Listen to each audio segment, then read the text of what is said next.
আঠা দিয়ে ইঁদুর মারা ও ইলেকট্রিক ব্যাট দিয়ে মশা নিধন করা কি জায়েজ আছে না হারাম? আঠা দিয়ে ইঁদুর মারার যে একটা সিস্টেম আছে আমাদের দেশে, এটা জায়েজ নেই। এটা কোনো অবস্থাতে জায়েজ নেই। কারণ এটা খুবই মর্মান্তিক, এটা খুবই অমানবিক, এটা খুবই অমানবিক। কারণ আঠা দিয়ে ইঁদুর মারার এক দুইটা দৃশ্য আমি দেখেছি। এখানে যেটা হয়, ইঁদুর আঠার উপরে উঠে গেলে এরপরে দেখা যায় ওই অবস্থায় তার মৃত্যু হওয়ার আগ পর্যন্ত সে ওই আঠা থেকে তার নড়তে পারে না, ওই অবস্থা পড়ে থাকে। এবং যে ব্যক্তি ইঁদুর ধরার জন্য ফাঁদ আটছে আঠা দিয়ে, ওই ব্যক্তিও আর ওই ইঁদুরকে আঠা থেকে বের আলোক করতে পারে না। আলোক করতে গেলে চামড়া শরীর সব আলাদা হয়ে যায়, ছিঁড়ে যায় জীবন্ত। তো এতটা অমানবিকভাবে তাকে হত্যা করার কোনো প্রয়োজন তো আপনার পড়ে নাই। আরও তো বহু পদ্ধতি আছে। তাকে আপনি হত্যা করেন, বিষ প্রয়োগ করে হত্যা করেন। যে প্রাণী আপনার উপদ্রব করে, আপনার কষ্ট দেয়, আপনি তাকে হত্যা করতে পারেন আপনার উপদ্রব থেকে বাঁচার জন্য, সেটা জায়েজ আপনার জন্য।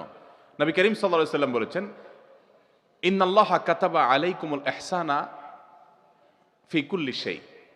আল্লাহ তাআলা প্রত্যেকটা বস্তুর প্রতি তোমাদেরকে ইহসান করা ফরজ করেছেন। মুসলমান কখনো অমানবিক হতে পারে না, মুসলমান কখনো পাষাণ হতে পারে না। ফাইদা যাবাহতুম ফাআহসিনু যিবহাতা ওয়া ইযা কাতালতুম ফাআহসিনুল কিতলাতা। যুদ্ধের ময়দানে রণাঙ্গনে কাউকে যদি হত্যা করতে হয় শত্রুপক্ষের, সেখানেও তুমি অমানবিক হইও না, অপ্রয়োজনে তাকে কষ্ট দিও না।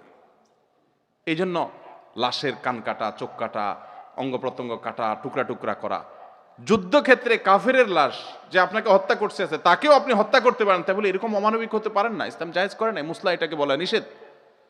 আর যখন তুমি কোনো পশু জবাই করবে, ফাহসিনুল যিবহাতা, ওই পশুটার প্রতি ইহসান করো। এবং নবী সাল্লাল্লাহু আলাইহি ওয়াসাল্লাম নির্দেশ করেছেন, তোমরা চাকু ভালো করে ধার দাও যাতে করে তাড়াতাড়ি তার প্রাণটা বের হয়ে যায়। ইসলাম সেই দিন, যেদিন শুধু মানুষ নয় পশুদের প্রতি পর্যন্ত আমাদেরকে মানবিক হতে বলেছে। অমানবিক হওয়ার কোনো সুযোগ ইসলামে। আপনি একটা ইঁদুরকে হত্যা করার প্রয়োজন হয়েছে, আপনাকে ডিস্টার্ব করে, আপনার উপদ্রব করে, আপনি মারেন, কিন্তু অমানবিক পদ্ধতিতে না। এর চেয়ে তারা সহজ অনেক পদ্ধতি আছে। আচ্ছা, আর আরেকটা প্রশ্ন হলো, মশা ইলেকট্রিক ব্যাট দিয়ে মশা মারা জায়েজ আছে কিনা? ইলেকট্রিক ব্যাট দিয়ে মশা মারা জায়েজ আছে। এটাকে অনেক উলামা ইকরাম নাজায়েজ বলেন, কিন্তু জায়েজ বলার মতটাই আমার কাছে অধিকতর বিশুদ্ধ মনে হয়। এর কারণ হলো, নাজায়েজ যারা বলেন তাদের গ্রাউন্ড হলো যে আগুন দিয়ে যে কোনো প্রাণী হত্যা করা নিষেধ।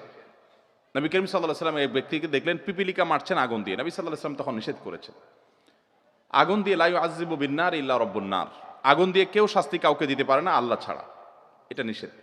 তাছাড়া এটা অমানবিক, এই জন্য আগুনে পড়ে মারা জায়েজ নাই। কিন্তু ইলেকট্রিক ব্যাট দিয়ে যে মশা মারা হয়, এখানে আমরা টিপে ধরলে দেখি যে ওইটা আগুনের মতো জ্বলে ওঠে, এই জন্য আমরা অনেকে মনে করি এটা আগুন দিয়ে হত্যা করা হয়। মূলত এটা নিয়ে যে সমস্ত উলামা ইকরাম গবেষণা করেছেন তাদের অনেকের ফতোয়া আমি পড়েছি, সেগুলো আমার কাছে বেশি গ্রহণযোগ্য মনে হয়েছে। তার কারণ হলো, তারা বলেছেন যে এ বিষয়ে এক্সপার্টদের সাথে তারা আলোচনা করেছেন যে আসলে ইলেকট্রিক শকে যে মশা মরে, এখানে কি আগুনে মরে কিনা। তো বলেছেন না, মরে হলো ইলেকট্রিক শকে। এরপরে যখন আবার টিপে ধরা হয় তখন ওই ধরটা ওইটা পুড়ে গন্ধ পর্যন্ত বের হয়, এটা হলো মরার পরের ঘটনা। কিন্তু প্রথম যে সে পড়ে যায়, পরাস্ত হয়, মারা যায়, সেটা কিন্তু ইলেকট্রিক শকে হয়, সেটা আগুনে হয় না। আগুনটা পরে টিপে ধরলে যতবার বেশি টিপে ধরে তত বেশি সেটা পড়তে থাকে। অতএব তাকে হত্যা করা যেটা, তাকে নিধন করা যেটা, সেটা আগুন দিয়ে সরাসরি হয় না। এই জন্য ইলেকট্রিক ব্যাট দিয়ে মশা মারা জায়েজ আছে, আল্লাহু আলাম।